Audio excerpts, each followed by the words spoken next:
नमस्कार दोस्तों, स्वागत है आपका साइट फॉर वर्ल्ड के ऑफिशियल लर्निंग प्लेटफॉर्म पर, जहां स्टूडेंट्स और जॉब सीकर्स के लिए करियर, टेक्नोलॉजी और प्लेसमेंट से जुड़ी इंडस्ट्री ओरिएंटेड और प्रैक्टिकल नॉलेज दी जाती है।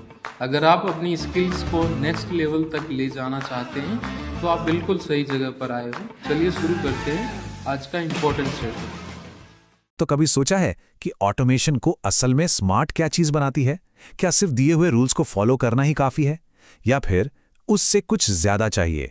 आज हम एक ऐसी ही मिसिंग लिंक की बात करेंगे जो एक सिंपल ऑटोमेशन को सच में एक इंटेलिजेंट सिस्टम में बदल देती है।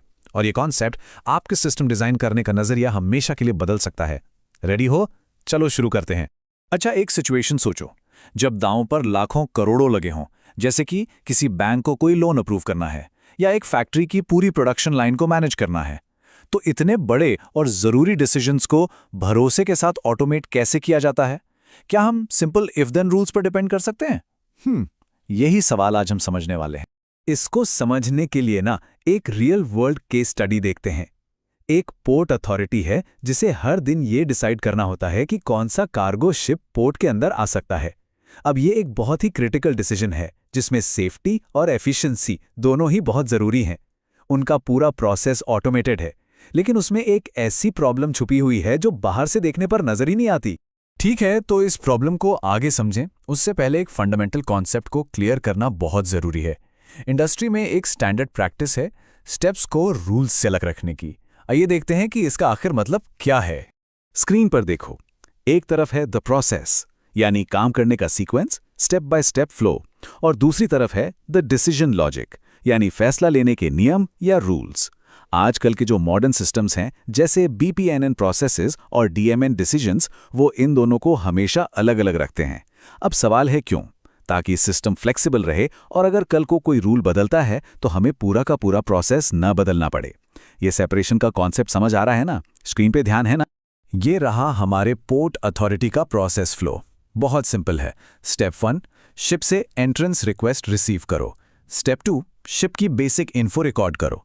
स्टेप 3, जो भी जरूरी सर्टिफिकेट्स हैं वो हासिल करो। और आखिरी स्टेप, क्लियरेंस पर डिसीजन लो।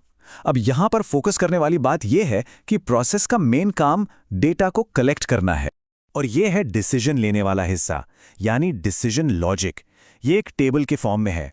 ये प्रोसेस से मिले डेटा जैसे शिप की लेंथ, ड्राफ्ट और कार्गो रेजिडुअल्स को यूज करके फाइनली गो या नो गो का डिसीजन देता है।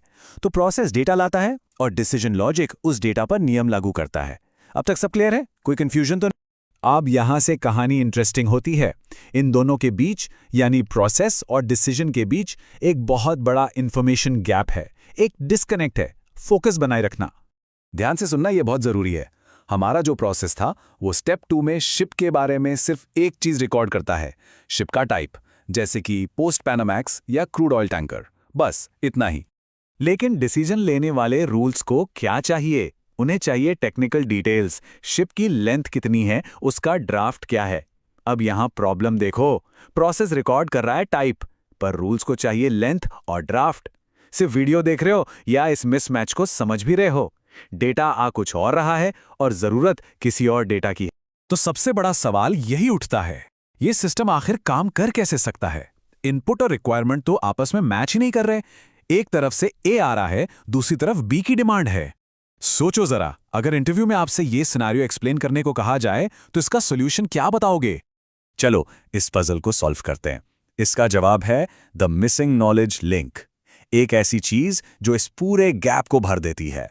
और ये मिसिंग लिंक है बिजनेस नॉलेज मॉडल, जिसे टेक्निकल टर्म्स में ऑन्टोलॉजी भी कहते हैं।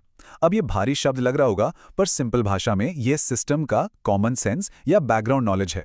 ये एक ऐसा मॉडल है जो किसी भी बिजनेस डोमेन की स्ट्रक्चरल जानकारी को कैप्चर करता है। जैसे हम इंसानों के पास बैकग्राउंड नॉलेज होता है, वैसे ही सिस्टम को भी इसकी जरूरत पड़ती है। और ये रहा वो आहा मोमेंट। स्क्रीन पर जो टेबल है यही वो नॉलेज मॉडल है, यही वो मिसिंग लिंक है। ये टेबल शिप के टाइप को उसकी टेक्निकल डिटेल्स यानी लेंथ, ड्राफ्ट और कैपेसिटी से मैप करता है। तो जब प्रोसेस बताता है कि शिप का टाइप पोस्ट पैनामैक्स है, तो सिस्टम इस टेबल को देखता है और उससे लेंथ और ड्राफ्ट की वैल्यूज निकाल लेता है। अब कनेक्शन समझ आया ये कैसे काम कर रहा है? जैसा कि सोर्स मटेरियल में कहा गया है, ये नॉलेज मॉडल सिर्फ डेटा को ट्रांसलेट नहीं करता, बल्कि ये कंस्ट्रेंट्स भी सेट करता है। मतलब ये सिस्टम को बताता है कि रियल वर्ल्ड में कौन से कॉम्बिनेशंस पॉसिबल हैं और कौन से नहीं। जैसे एक छोटी फिशिंग बोट की कैपेसिटी एक सुपर टैंकर जितनी नहीं हो सकती, ये कॉमन सेंस अब सिस्टम के पास भी है। अब जब हमने इस मिस्ट्री को सॉल्व कर लिया है तो देखते हैं कि इस अप्रोच से हम बेहतर और स्मार्टर प्रोसेसेस कैसे बना सकते हैं। रेडी हो नेक्स्ट स्टेप के लिए? तो आखिर में ये ऑन्टोलॉजी एक पुल की तरह काम करता है। ये प्रोसेस और डिसीजन लॉजिक के बीच के इन्फॉर्मेशन गैप को भर देता है, जिससे वो आपस में इफेक्टिवली बात कर पाते हैं। प्रोसेस आसान, यूजर फ्रेंडली डेटा लेता है जैसे शिप टाइप, और नॉलेज मॉडल उसे मशीन फ्रेंडली टेक्निकल डेटा जैसे लेंथ, ड्राफ्ट में कन्वर्ट कर देता है। अच्छा, इस अप्रोच के फायदे क्या हैं? पहला, सिस्टम ज्यादा फ्लेक्सिबल बनते हैं। दूसरा, प्रोसेस, डिसीजन और नॉलेज तीनों अलग अलग रहते हैं, जिससे इन्हें मेंटेन करना आसान हो जाता है। तीसरा, डिसीजंस भरोसेमंद होते हैं। और सबसे जरूरी, ये डायनामिक चेंजेस को हैंडल कर सकता है। अगर कल को एक नए टाइप का शिप आता है तो हमें सिर्फ इस नॉलेज टेबल को अपडेट करना होगा, पूरा कोड नहीं बदलना पड़ेगा। रियल लाइफ में इसका यूज क्या है? यही तो है। तो आज का सबसे बड़ा टेकअवे क्या है? एक सच में इंटेलिजेंट ऑटोमेशन के लिए हमें 3 मॉडल्स की जरूरत होती है।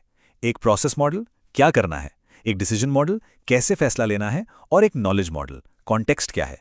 रिजल्ट चाहिए या सिर्फ टाइम पास? अगर रिजल्ट चाहिए तो इस 3 मॉडल आर्किटेक्चर को हमेशा याद रखना। तो इस पूरी चर्चा से हमने ये सीखा कि कॉन्टेक्स्ट और बैकग्राउंड नॉलेज सिस्टम्स को सिर्फ ऑटोमेटेड नहीं बल्कि इंटेलिजेंट बनाते हैं। अब जाते जाते एक सवाल छोड़ जाता हूं। जरा सोचिए, क्या होगा अगर हमारे सारे सिस्टम्स, चाहे वो हेल्थ केयर हो, फाइनेंस हो या सप्लाई चेन, इसी तरह से कॉन्टेक्स्ट को समझने लगे? टेक्नोलॉजी कितनी पावरफुल और कितनी इंट्यूटिव हो जाएगी। तो हमारे चैनल को सब्सक्राइब कीजिए और वीडियो को अपने दोस्तों के साथ शेयर जरूर कीजिए। कमेंट सेक्शन में अपना डाउट या नेक्स्ट टॉपिक लिखना मत भूलिएगा।